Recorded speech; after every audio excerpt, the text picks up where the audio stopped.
প্রিয় শিক্ষার্থীরা, আসসালামু আলাইকুম।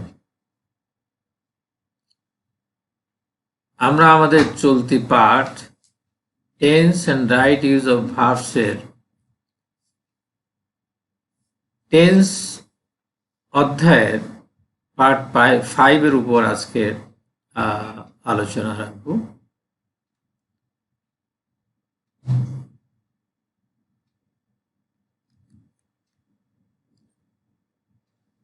আমরা টেন্সের পঞ্চম পার্টে পাস্ট টেন্স শুরু করব। পাস্ট টেন্সের 4টি ফর্ম রয়েছে। প্রথমটি হচ্ছে পাস্ট সিম্পল বা পাস্ট ইনডেফিনিট। এর উপরেই আজকে আমাদের আলোচনা। পাস্ট সিম্পল অতীতকালে নির্দিষ্ট বা ডেফিনিট সময়ে কোনো কাজ সম্পন্ন হয়েছে বোঝাতে পাস্ট সিম্পল বা পাস্ট ইনডেফিনিট হয়। আবার বলছি, অতীতকালে নির্দিষ্ট সময়ে কোনো কাজ সম্পন্ন হয়েছে বোঝাতে পাস্ট সিম্পল বা পাস্ট ইনডেফিনিট হয়। As for example, I met him yesterday. এখানে met past indefinite form. The man died last night. Died past indefinite form. He bought the house in 1999. Bought past indefinite form.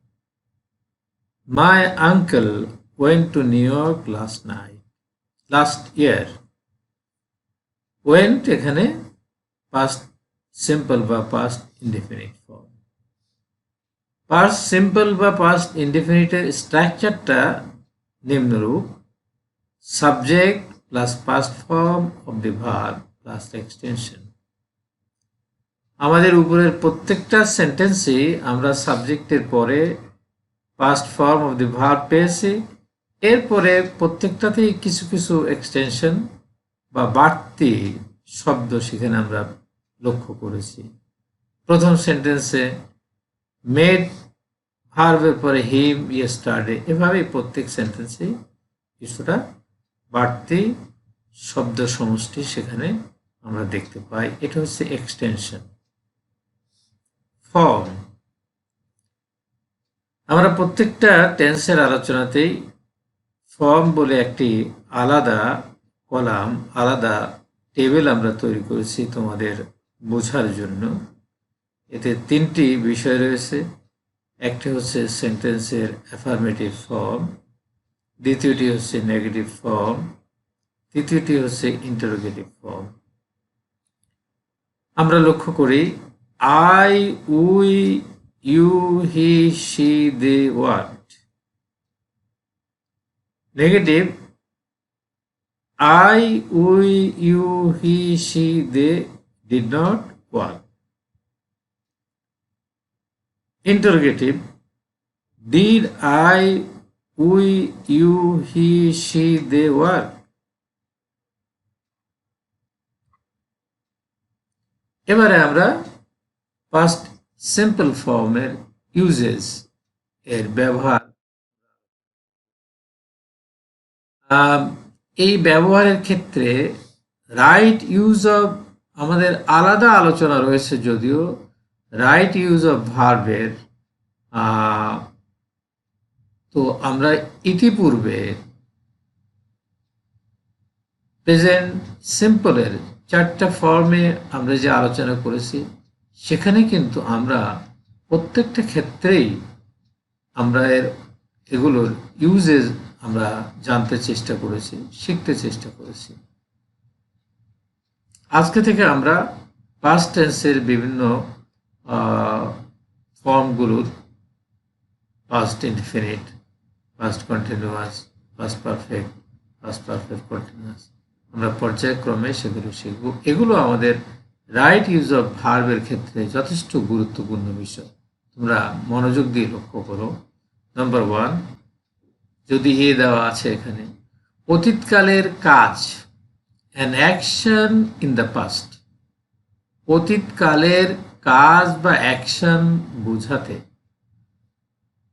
আমরা past simple বা past indefinite ব্যবহার করি। We played football yesterday. যখনই আমরা yesterday কথাটা আমরা দেখব, মনে রাখতে হবে যখনই ইয়েস্টারডে থাকবে অথবা last night, last month, last year এগুলো থাকবে, তখনই আমরা পাস্ট ইনডেফিনিট ব্যবহার করব। এক্ষেত্রে প্রেজেন্ট টেন্স ব্যবহার করার কোনো সুযোগ নেই। হযরত মুহাম্মদ সাল্লাল্লাহু আলাইহি ওয়াসাল্লাম ডাইড 632 এডি। এটাও এডিটা অনেকদিন আগের, মানে খ্রিস্টীয় শতাব্দীর আলোকে বলা হচ্ছে যে অনেকদিন আগের, এখন চলছে 2020 সাল, এটা হচ্ছে 632 সালের ঘটনা। অতএব অতীত অ্যাকশনের, অতীত কাজের কথা এখানে বোঝাচ্ছে। So it is past indefinite. My father retired from his job 3 months ago। যদি এগো থাকে সেক্ষেত্রেও পাস্ট ইনডিফিনিট হয়। এটা পাস্ট অ্যাকশনে বোঝাচ্ছে যে আমার পিতা 3 মাস আগে তার চাকরি থেকে অবসর নিয়েছেন। অর্থাৎ রিটায়ার্ড পাস্ট ইনডিফিনিট বা past simple form. I spent all my childhood in Chandpur. Childhood, undoubtedly, it's true. I am not at present a child. অতএব যে স্পিকার বলছে, যখন বলছে তখন তার চাইল্ডহুডে দাঁড়িয়ে সেটা বলছে না, বরং তার ম্যানহুডে দাঁড়িয়ে, অথবা সে বা যখন তার ইউথ সে সময়ে দাঁড়িয়ে সে এই কথাটা বলছে। এই জন্য স্পেন্ট পাস্ট ইনডিফিনিট। নাম্বার 2, অতীত অভ্যাস, পাস্ট হ্যাবিটস। অতীত অভ্যাস বা পাস্ট হ্যাবিটস বোঝাতে আমরা পাস্ট ইনডিফিনিট ফর্ম বা পাস্ট সিম্পল ফর্ম ব্যবহার করে থাকি। He always kept early hours, but now he goes to bed late into the night. He always kept early hours. সে সবসময়ের জন্যই সকাল সকাল ঘুমাতে পছন্দ করে, but now he goes to bed late into the night. কিন্তু এখন সে বর্তমানে সে দেরিতে ঘুমোতে যায়। মাই ফাদার, এটা একটা অভ্যাস। My father smoked A lot of cigarettes every day, তো মাই ফাদার ডিডন্ট স্মোক। তো my father smoked A lot of cigarettes every day, but recently he has stop smoking. আমার পিতা, অবশ্যই এটা as per example, not in the real life, যে সে প্রত্যেক দিন অনেক সিগারেট পান করত, কিন্তু খুব অল্প দিন হলো সে স্মোকিং ছেড়ে দিয়েছে, বন্ধ করে দিয়েছে। He use to bath in the river every day. He use to, এই ইউজ টু দুটো মিলিয়ে একটি ভার্ব ফর্ম। তো ইজ টুটা পাস্ট ইনডিফিনিট ফর্ম, এটাও অভ্যাস বোঝাচ্ছে। লক্ষ্য করো, হি ইউজ টু বাথ। আমাদের উপরের সেন্টেন্সগুলোর ভার্ব থেকে এটা একটু ব্যতিক্রম, যেহেতু ইউজ টু ব্যবহার হয়েছে, টুর পরে যেটা বাথ, এই বাথটা ভার্ব। যদি BATH বাথ হতো তাহলে নাউন হতো। এই পার্থক্যটা তোমরা শিখে রাখো, জেনে রাখো। BATH বাথ গোসল, আর BATHE বাথ মানে গোসল করা। He use to bath in the river every day. সে প্রতিদিন নদীতে গোসল করে থাকে। নোট বা নির্দেশিকা, অতীতকালের নিয়মিত অভ্যাস বোঝাতে ইউজ টু। অতীতকালের নিয়মিত অভ্যাস বোঝাতে ইউজ টু, যেটা আমরা ইতিপূর্বে ব্যবহার লক্ষ্য করেছি, কিন্তু অনিয়মিত অভ্যাস বোঝাতে উড ব্যবহৃত হয়। যদি অভ্যাসটা নিয়মিত না হয়, ক্যাজুয়ালি হয়, মাঝে মাঝে যদি হয়, তাহলে সেক্ষেত্রে উড ব্যবহার করা হয়ে থাকে। এক্ষেত্রে অলওয়েজ, রেগুলারলি, অফেন ইত্যাদি ব্যবহার করা যায়। এক্ষেত্রে অর্থাৎ এই ক্যাজুয়াল ব্যাপারটায় মাঝে মাঝে বা কখনো কখনো বোঝানোর জন্য, যেমন এই ক্ষেত্রে অলওয়েজ, রেগুলারলি, অফেন ইত্যাদি ব্যবহার করা যায়। অভ্যাসটা বোঝাতে ইউজ টুর পরিবর্তে অলওয়েজ, সর্বদা, রেগুলারলি, নিয়মিত, অফেন, প্রায় ইত্যাদি ব্যবহার করা যায়। তবে মনে রেখো, ইউজ টু এর আগে বি ভার্ব থাকতে মূল ভার্বের শেষে আইএনজি যুক্ত হয়। এটাও একটি রাইট ইউজ অফ ভার্ব। তোমাদেরকে আমরা বলছি যে মানে একটু রিমেম্বার, যদি ইউজ টু এই ভার্বটির আগে be verb, am, is, are, was, were, be verb যদি থাকে, তাহলে মূল ভার্ব যেটা হবে সেই মূল ভার্বের শেষে আইএনজি যুক্ত হবে। লক্ষ্য করো, he was use to walking in the morning. এখানে ইউজ টুর আগে ওয়াজ টু বি ভার্ব, যার কারণে আমাদের আগের বক্তব্য অনুযায়ী এখানে মূল ভার্ব ওয়াকের শেষে আইএনজি যুক্ত হয়েছে। He was use to walking in the morning. সে সকালবেলা ভ্রমণ করতে বা হাঁটতে পছন্দ করত। নাম্বার 3, ন্যারেটিভের ক্ষেত্রে, অর্থাৎ আমরা যখন কোনো গল্প বলি অথবা কোনো অতীত ঘটনার বর্ণনা দিই, তখন পাস্ট সিম্পল ব্যবহার করি। যেমন তোমরা জানো এসের প্রকারভেদের ক্ষেত্রে যেমন ডেসক্রিপটিভ এসে রয়েছে, আবার সেখানে ন্যারেটিভ এসেও রয়েছে। তো দুটোর ভিতরে কিন্তু পার্থক্য রয়েছে। ন্যারেটিভটা হচ্ছে অতীতে ঘটে যাওয়া কোনো কিছু বর্ণনা করার জন্য ন্যারেটিভ ব্যবহার করা হয়ে থাকে। এখানেও তাই বলা হচ্ছে ন্যারেটিভের ক্ষেত্রে, অর্থাৎ আমরা যখন কোনো গল্প বলি অথবা কোনো অতীত ঘটনার বর্ণনা দেই, যেমন a journey by boat, a journey by boat, a journey by launch, a journey by train, a journey by bus, তার মানে অলরেডি বিন হ্যাপেন্ড, এগুলো অলরেডি ঘটে গেছে। অতএব অতীতের ঘটনার বর্ণনা দেওয়ার জন্য আমরা পাস্ট সিম্পল ব্যবহার করি। নিচে তোমরা এই ধরনের বর্ণনাধর্মী এক্সাম্পল লক্ষ্য করো। Once upon a time there was a king in a certain country. কোনো এক সময় কোনো এক দেশে এক রাজা বাস করত। He had 3 daughters. তার ছিল 3 কন্যা। They are very beautiful. তারা ছিল খুবই সুন্দরী। One day the king called his daughters. একদিন রাজা তার কন্যাদেরকে, তার মেয়েদেরকে ডেকে পাঠালেন। অ্যান্ড আস্কড দেম, তাদেরকে কিছু প্রশ্ন জিজ্ঞেস করলেন। দেখো প্রত্যেকটা ভার্ব এখানে কিন্তু পাস্ট সিম্পলে ব্যবহার হয়েছে। এরপরে তোমরা এখানে আমরা কোন জিনিসটি এখানে পেলাম, যে একটা বর্ণনা, ন্যারেটিভ, অতীতের ঘটনা বর্ণনা, এখানে গল্প বলা হয়েছে। আর আমরা নিচেরটা লক্ষ্য করি, last night I met my friend Russell, he told me dot dot dot. এখানে একটি ঘটনার বর্ণনা দেওয়া হচ্ছে। এখানে দুটো ভার্বের আমরা ব্যবহার দেখতে পাই, দুটোই পাস্ট সিম্পল। এভাবে যত এর সাথে আরো যত যোগ করা হবে ততই আমরা দেখতে পাবো আমাদের সামনে পাস্ট সিম্পল আসতেছে বা পাস্ট ইনডেফিনিট আসতেছে।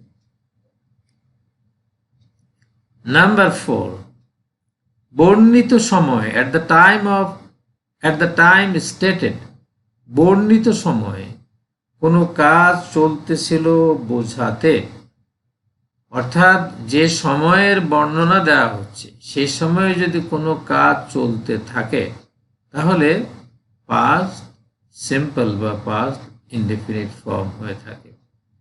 আবারও বলছি, বর্ণিত সময়ে অ্যাট দ্য টাইম স্টেটেড, যে সময়ের বর্ণনা দেওয়া হয়েছে, যে তখন কোনো কাজ চলতেছিল এমন যদি বোঝায় তাহলে ভার্বটি পাস্ট সিম্পল বা পাস্ট ইনডেফিনিট হবে। As for example, while we played, while we played, যখন আমরা খেলছিলাম, এখানে প্লেড পাস্ট ইনডেফিনিট। এ প্লেন ফ্লু, এ প্লেন ফ্লু, একটি বিমান উড়ে যাচ্ছিল, অর্থাৎ ওয়াজ ফ্লাইং। কিন্তু এখানে আমরা was flying past continuous tense এটা ব্যবহার করছি না, আমরা ব্যবহার করছি পাস্ট ইনডেফিনিট বা পাস্ট সিম্পল। আমাদের উপরের ফর্মুলা অনুযায়ী ওভারাস, আমাদের মাথার উপর দিয়ে একটি বিমান উড়ে যাচ্ছিল। এই যাচ্ছিল কথা মূলত পাস্ট কন্টিনিউয়াস টেন্স, কিন্তু নিয়ম আমাদেরকে বলছে এখানে রাইট ইউজ অফ ভার্ব হবে past indefinite. while they danced, while they danced, it means they were dancing. কাজটা ছিল তখনও ড্যান্সটা চলছিল, এর বর্ণনা দেওয়া হচ্ছে, কিন্তু আমরা ব্যবহার করছি past indefinite. while they dance, not they were dancing. we sang means not we were singing. মানে we were singing, it means we were singing, but we use sang, অর্থাৎ চলছিল বোঝাতে আমরা এটা ব্যবহার করতে পারি উভয় ক্ষেত্রে। ড্যান্স চলছিল, গান চলছিল, আমরা দু জায়গায় পাস্ট ইনডেফিনিট বা পাস্ট সিম্পল ব্যবহার করেছি। নাম্বার 5, অতীত কোনো সময় কারণ ও উদ্দেশ্য জানতে চাইলে, অতীত কোনো সময় কারণ ও উদ্দেশ্য, তিনটা জিনিস, অতীতের কোনো সময়, অতীতের কোনো কারণ অথবা কোনো বিশেষ উদ্দেশ্য যদি থাকে সেটা জানতে যদি আমরা চাই, তার জন্য আমাদেরকে প্রশ্ন করতে হবে। এই প্রশ্নটা পাস্ট ইনডেফিনিট টেন্স হয়ে থাকে। As for example, when did you go to Dhaka? Why did you go there? When did you come? তিনটি প্রশ্নই তার ঢাকা যাওয়ার সাথে সংশ্লিষ্ট। কখন সে ঢাকা গিয়েছিল, কেন সে ঢাকা গিয়েছিল, কখন সে ঢাকা থেকে ফিরে আসবে, প্রত্যেকটাই ইন্টারোগেটিভ সেন্টেন্স এবং ডিড ভার্ব সেখানে ব্যবহৃত হয়েছে।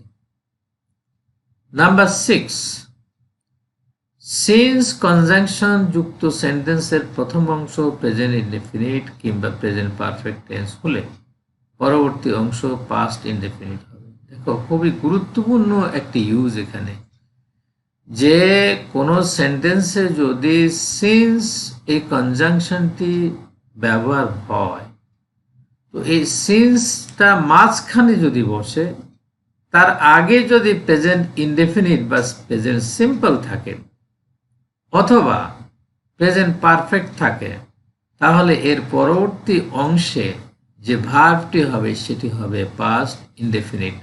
এটা ভালো করে মনে রাখবে, কারণ এটা পরীক্ষায়, বিভিন্ন পরীক্ষায় এটা প্রায় থেকে থাকে। Many years have passed since I met him. দেখো, খেয়াল করো, many years have passed, এটা past present perfect tense, since I met him। নিয়ম অনুযায়ী, উপরের বর্ণিত নিয়ম অনুযায়ী since এর আগে যদি প্রেজেন্ট পারফেক্ট থাকে তাহলে এর পরের ভার্বটা হবে past indefinite. I met him, meet এর পাস্ট ফর্ম হচ্ছে met। It is 20 years since he lived in Paris। দেখো, এখানে since এর আগে যেটা রয়েছে it is 20 years, এটা হচ্ছে প্রেজেন্ট ইনডেফিনিট। since এর পরে অতএব নিয়ম অনুযায়ী পাস্ট ইনডেফিনিট হবে, live পাস্ট ইনডেফিনিট। কিন্তু since এর প্রথম অংশ যদি পাস্ট, কিন্তু since এর প্রথম অংশ পাস্ট ইনডেফিনিট হলে শেষ অংশ পাস্ট পারফেক্ট টেন্স হয়। অর্থাৎ এর ব্যতিক্রম, এক্সেপশনটা আমরা ইতিপূর্বে দেখেছি। যদি সিন্সের আগে প্রেজেন্ট ইনডেফিনিট বা প্রেজেন্ট পারফেক্ট থাকে, তাহলে সিন্সের পরের ভার্বটি হবে পাস্ট ইনডেফিনিট। কিন্তু এখানে বলা হচ্ছে সিন্সের আগের ভার্বটি যদি পাস্ট ইনডেফিনিট হয়, তাহলে সিন্সের পরের ভার্বটি হবে past perfect tense. As for example, it was long since I had seen her last. Since এর আগে past indefinite, অতএব তারপরে বসেছে past not present indefinite but past indefinite, অতএব তারপরে বসেছে past perfect tense. I had seen her last.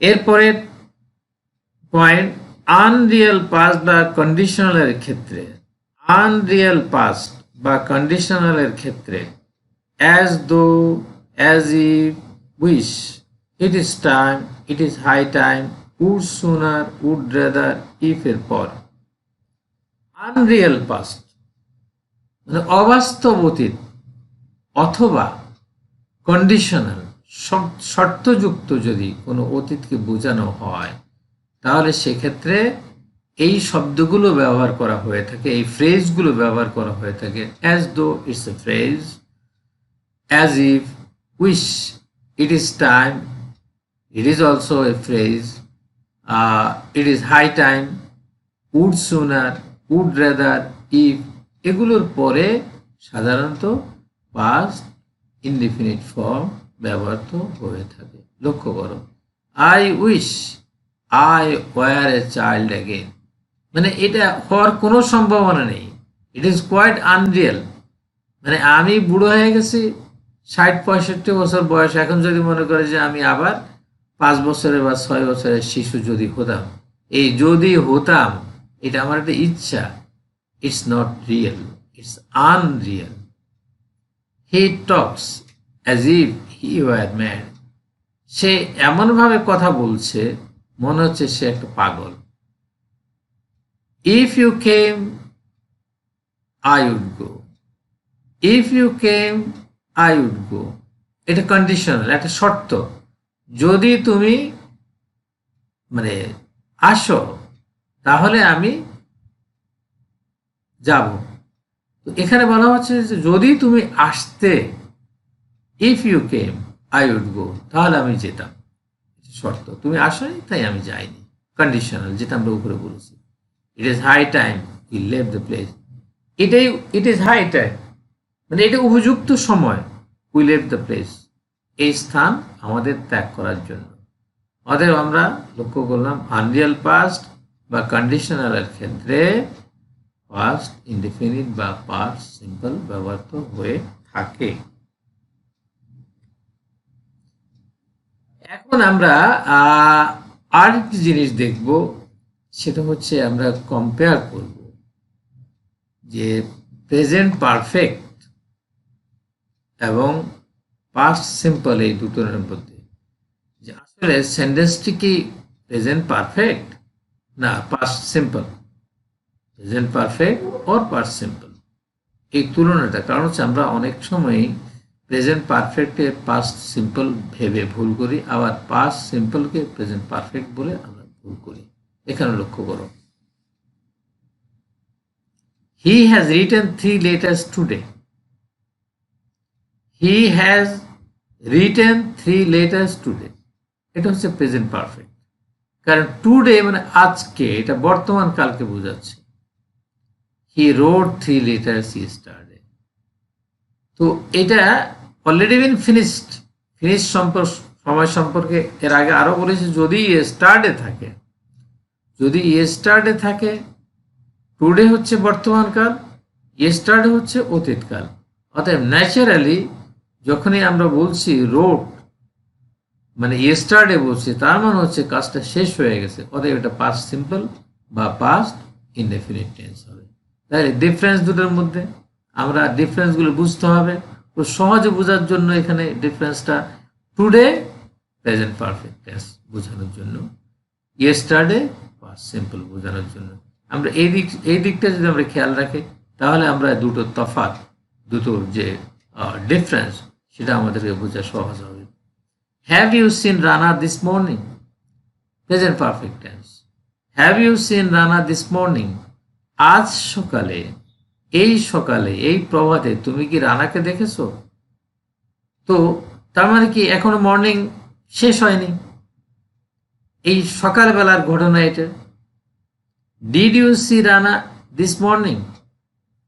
যদি আমরা বলি did you see Rana this morning, এই সকালে তুমি কি রানাকে দেখেছিলে, তাহলে কিন্তু এখানে মর্নিংটা শেষ হয়ে গেছে এটা বোঝাবে। এখন আফটারনুন অথবা ইভিনিং, এই সময়ে দাঁড়িয়ে বক্তা এ কথাটা বলে থাকে যে did you see Rana this morning, যে এই আজকের সকালে তুমি কি রানাকে দেখেছিলে। আর প্রথমটাই ছিল I have lived in, have you seen Rana this morning, তুমি কি রানাকে আজকের সকালে দেখেছো। তখনও কিন্তু কাজটা ফিনিশ হয়নি, শেষ হয়নি। দুই জায়গাতেই দিস মর্নিং আছে, কিন্তু কনটেক্সটটা আলাদা, যার কারণে আমাদেরকে এভাবেই একটা প্রেজেন্ট পারফেক্ট আর একটা পাস্ট ইনডেফিনিট। 3 নম্বরে দেখো, I have lived in Khulna for 10 years। আমরা লাস্ট ক্লাসে এর উপর আমরা আলোচনা করেছি যে যদি একটা সময়, ব্যাপক সময় নিয়ে যদি কোনো কিছু ঘটে থাকে, সেটা প্রেজেন্ট পারফেক্ট টেন্স হয়। তো I have lived in Khulna for 10 years, তার মানে I still live in Khulna. আমরা 10 বছর ধরে বাস করছি, তার মানে আমাদের বাস করা এখনো শেষ হয়ে যায়নি। আমি বলছি তখনও আমি বাস করছি, এটা বোঝাচ্ছি। অতএব এটা present perfect tense. I lived in Khulna for 10 years, তার মানে আমি আর খুলনায় বাস করছি না, আমি এখানে 10 বছর 10 years বাস করেছিলাম। শেষ হওয়ার পরে অন্য কোনো এক সময়, অন্য কোনো এক প্রসঙ্গে, কোনো উপলক্ষে কারোর সাথে আমরা আলোচনা করছি। প্রথমটা লক্ষ্য করো, প্রেজেন্ট পারফেক্টের বর্তমানের সাথে সবসময় একটি কানেকশন থাকে, আর পাস্ট সিম্পল সবসময় অতীতের কথা বলে। এই কথা দুটো আমাদের মনে রাখতে হবে যে কোনো না কোনো ফর্মে প্রেজেন্ট পারফেক্টের সাথে বর্তমানের একটা যোগাযোগ অবশ্যই আছে এবং একটা থাকে। On the other hand, past simple বা পাস্ট ইনডিফিনিটের সাথে অতীতের কোনো যোগাযোগ বা সংযোগ অবশ্যই থাকবে।